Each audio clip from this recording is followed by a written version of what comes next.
and everything was good. This year, however, they haven't seen each other much due to the lockdown and him being at university, but I didn't think much of that.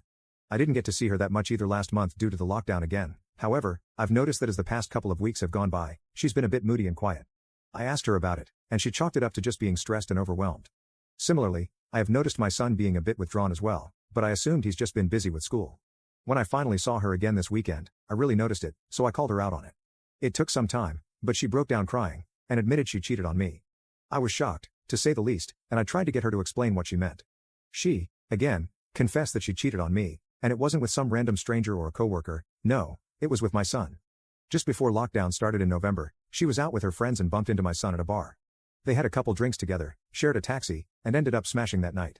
I basically threw her out right then and there, saying I never wanted to see her again.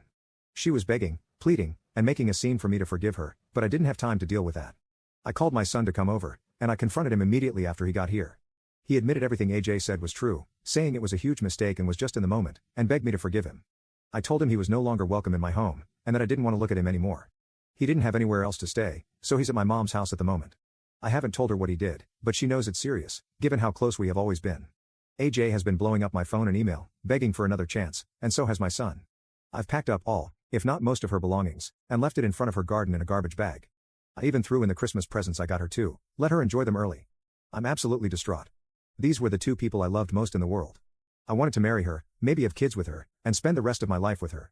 And likewise, he wasn't just my son, he was my best friend. I sacrificed so much for him to give him an amazing life, and they've both betrayed me in the worst way possible. I don't think I'll ever forgive them. They're welcome to each other as far as I'm concerned. I feel so empty. Edit. I forgot to add that I've booked myself in at the Clap Clinic. If I can't trust her not to cheat on me once, who knows how many times she's done it. For everyone saying what I should do next time, there's not going to be a next time. I'm done with women, love, relationships, everything. Update 1. I posted yesterday on another sub that reached the front page and was quickly pulled for getting out of hand. It's definitely over between me and her, and I'm working on a way to communicate just how hurt she's made me feel and what it's done to me before I cut contact forever. It hurts so much because I've been on my own for years after my wife passed, and she's the only person I've let in enough to be in a relationship with, but I feel I was stupid enough to believe someone so young would truly be interested in me.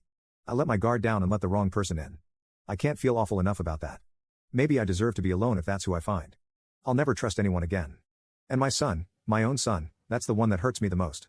Being a dad from such a young age, and then having to be a single dad from 22, I've tried my hardest to give him the best life I could.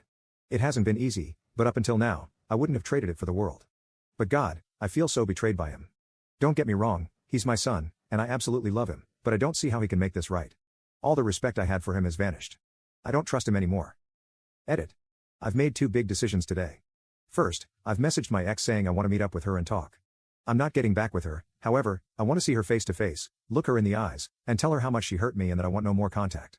I might even drop I was going to propose next year before all this happened. It's not for her, it's for me. Second, regarding my son, I've made the decision to sit with him and have him explain to my parents what he did, and why he's had to stay with them so far. I want him to see the disappointment in their eyes, since they're extremely close, and I want him to see that his actions have consequences. If he does that, there's a chance of us working things out. Update 2. I wasn't planning on doing another update originally because I received so many spiteful comments last time, but on the other hand, I also received a lot of support. I thought I'd update those who have been supportive. So basically, I met up with my ex, AJ, and asked her to be honest.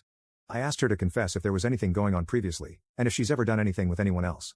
She denied anything else happening, saying it was literally just this one time where she was out drinking with her friends, and she happened to see my son at a bar, and they drank together. When they were sharing a taxi, he admitted he liked her, made a pass, and that was it.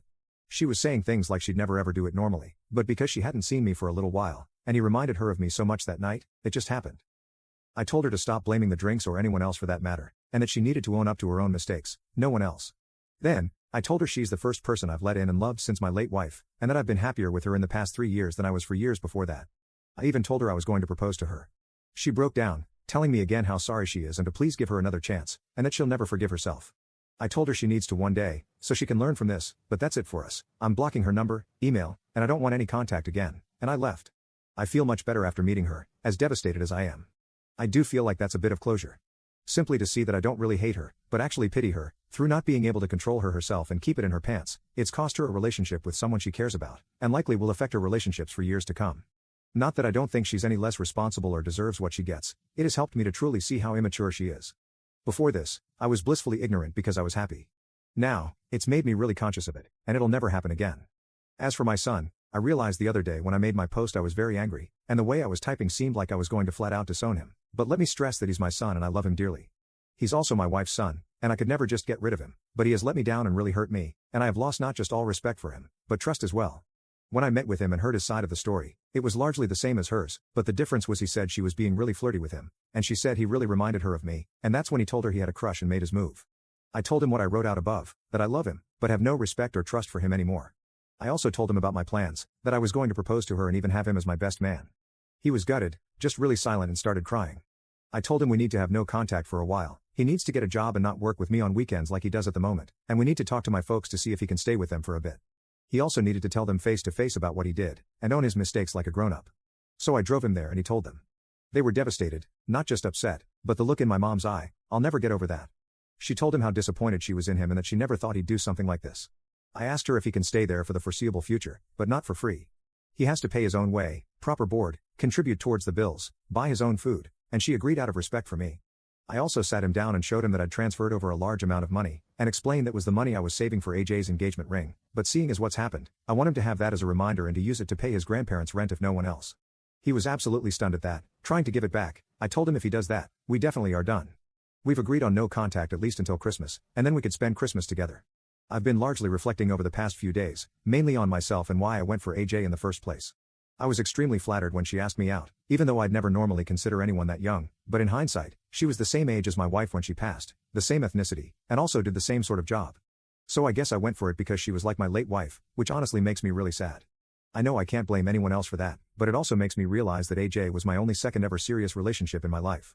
It also makes me massively miss my wife. I've been just having a bit of me time the past few days, having an Alan Partridge marathon. That was mine and my wife's favorite thing to watch together. It helps me feel close to her when I'm down. I definitely need to work on myself before I ever date again. I think I have too many issues to be a good partner at the moment. If and when I do, I'm not dating anyone her age again.